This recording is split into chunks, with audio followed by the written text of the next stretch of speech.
Yo, what's up guys? Rain's here today with Worship Online. I'm an instructor here with Worship Online, and I also teach drum lessons through Nelson Drum Shop here in Nashville, Tennessee, both virtual and here in person. Today we're gonna be talking about how to make our drums to sound massive. You know, like for part one, we're gonna be talking about our kick drum and our snare drum predominantly. There's multiple things you can do to manipulate your snare drum, to put things on top of it, to make it sound really big. But today we're really just gonna be touching on just our actual touch and our technique to really help make that thing sound big just by itself with our kick drum and our snare drum. And then for part two, we're gonna be touching the toms. Believe it or not, there is a right way and a wrong way to play your toms. So we're gonna talk about how to really hit those and strike them in a way that really encourages a really big, massive sound. In order to watch part two of this video, make sure you go ahead and click the link below in the description and then put in your email, and then we'll send you that part two video. Let's get started. So starting with the snare drum, guys, we're gonna be talking about just how to be able to play this thing using the right technique to really pull the sound out of it to make it sound really massive without having to manipulate it too much. When we're playing our snare drum, there's a lot of this kind of really intricate, you can really dig deep into this subject, because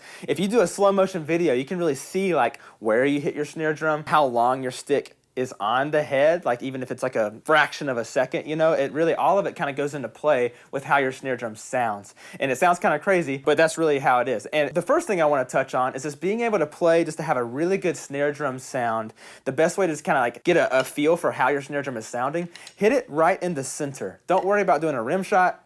Don't worry about doing anything else. Just a solid hit right in the center of your snare drum. That kind of gives you just a right down in the middle, just what it's sounding like right now. But we're going to start up and then we're going to end up. So we're going to kind of pull the sound out of the drum. And now there are different ways to play that we'll talk about, where you can just dig, into the snare drum and kind of keep it down to get that really short, choked sound. But right now we're just really going for a wide open sound, just to really see what this thing sounds like. So just go ahead and hit it right in the center, nice up and down stroke like this.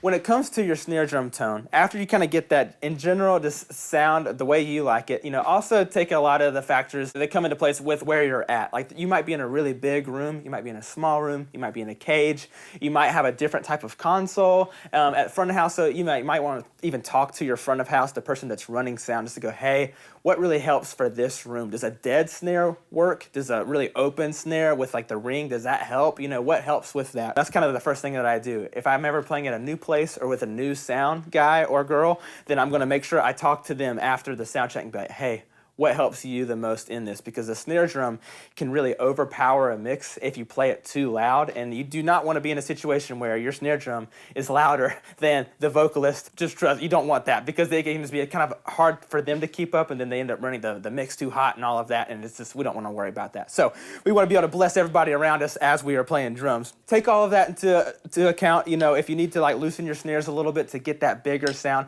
But in general, I kind of run my snares a little bit looser, just to kind of let them kind of have that sizzle. It kind of doesn't choke the bottom head. We're going to talk about how the vibrations of the drum really kind of come into effect here. But really what happens is, if you have your snares too tight down here, you're kind of pulling in and choking that bottom head. It doesn't really let it reverberate much from the vibration of when you hit the top head. So that's one of the things that you want to think about, not having that too tight down there. And also think about having a thinner head on the bottom, maybe just a hazy Evans head or something that's just really thin, or just a one-ply drum head also really helps with that.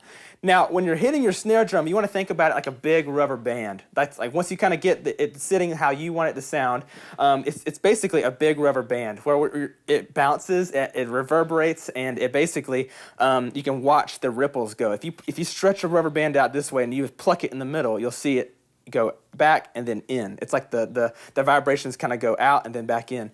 Very similar if you were to slow down, do a slow-mo video on you hitting your snare drum as well. So when you strike it right in the center, they all go out, the vibrations, and they come back, and they almost kind of cancel each other out. They go whoop, boop, and then you're done. You don't hear a lot of those overtones as much. But you hit it a little bit to the in between the center and then the rim of your snare drum, kind of just right off of center.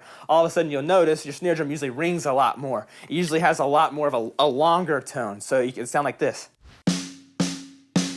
versus the center. Here's the edge. We have a light muffling on our snare drum, so like I said, take it into account with where you're at, but here's it wide open in the center, and then this is off to the edge.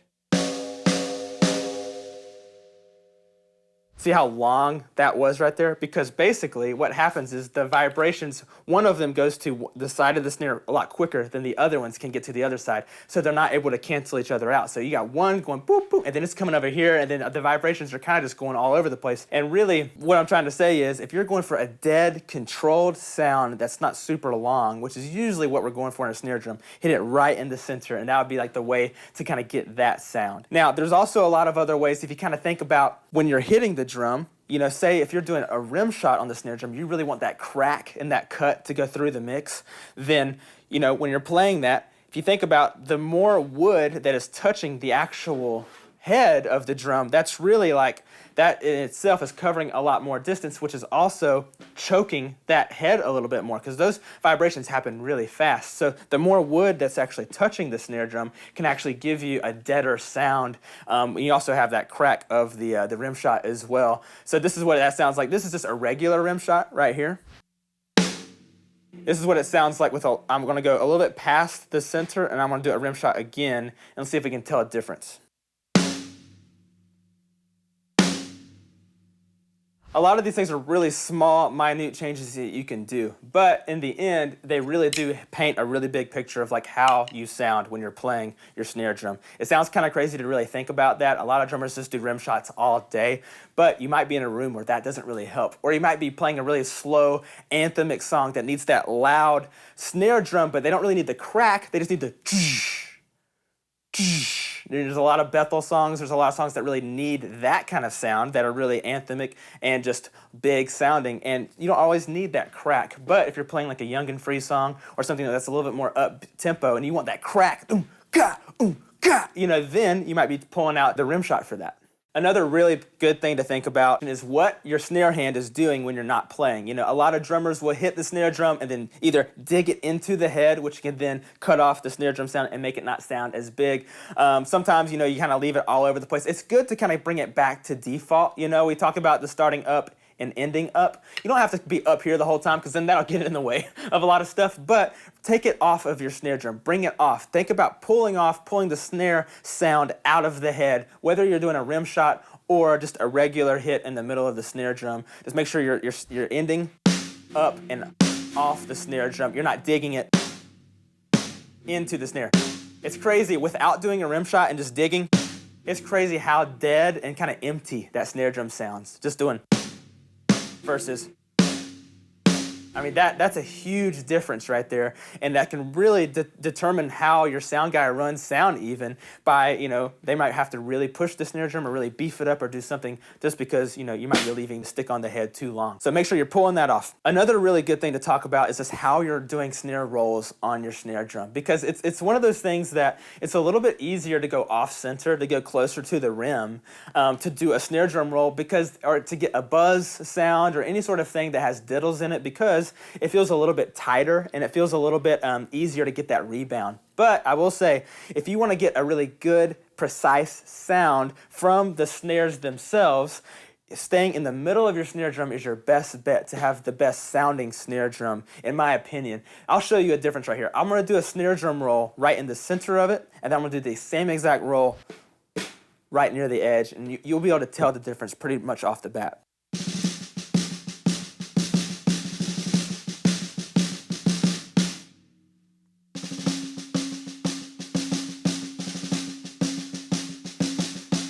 That was a very simple just roll that I did, but you can hear more of the high-pitched tone that's going really long from when I'm playing near the edge of the drum, and also you can notice that tone is not there when I'm in the center of the drum, and it just sounds a lot more precise.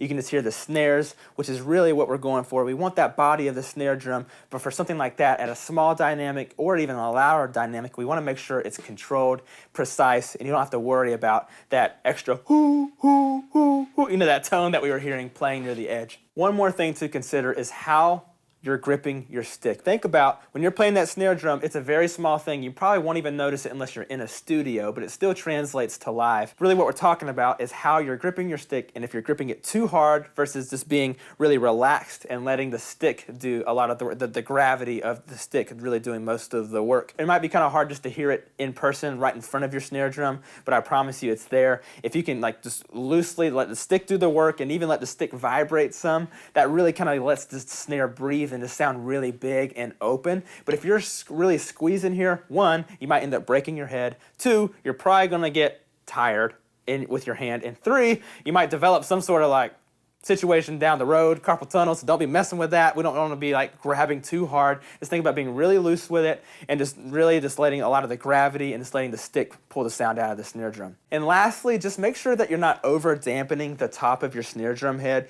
There are a lot of ways to throw things on top, whether it be a moon gel, you know, any sort of like snare head to throw on top that can kind of cancel out a lot of the ring, which they can also be super helpful. But also, if you use it too much, or if you use it in a way that it's really just canceling all of the high frequencies up top, and that where you're only really getting the bottom head and the gush of the bottom head and the snares, you know, you won't have as much of a big open snare drum sound, because you're kind of like, if you think about it, you're literally cutting out every vibration that's happening up top, and you're just worried about the bottom. So think about when you're doing that, what are ways that, you know, depending on what room you're in and your situation, think about different ways to really maybe add muffling as you go. And if you need to add a little bit more, maybe add half a moon gel or like a little bit more gaff tape or something like that. But don't go all in at once. Just kind of gradually add. And then once you get to a spot where you feel like it's a controlled sound, we have a small snare weight right here, leather band, but basically we think that that's really good for this room and what we're doing right here, to have that controlled sound, but also really let the snare drum breathe, and you can still hear the character of the drum. I think that's really important as well. So now we're going to touch on how to play your kick drum in a way that just brings out the biggest, beefiest sound that we can get. But there are a lot of situations where, you know, you can literally make a sound even like a click of a stick sound like a kick drum. You just, you know, really push a lot of low frequencies and make it sound massive, add some reverb on it. But we're not worried about that right now. We're worried about just how to make the kick drum sound really big from the source with how we're playing it. Really, I mean, there's a lot of like, you know, a lot of people talk about this, is like, there's two ways to play your kick drum. You know, you can either bury the beater into the head, or you can pull it off of the head to really make it even sound a little bit bigger.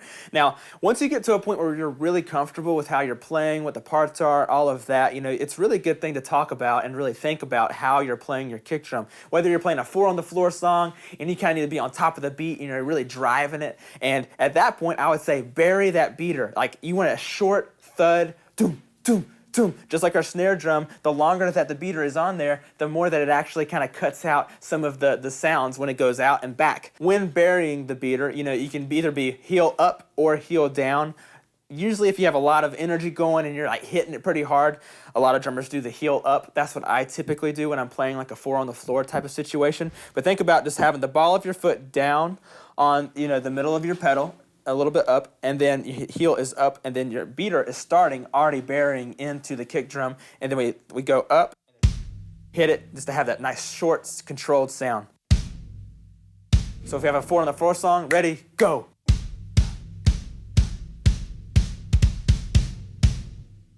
That type of sound is perfect for that.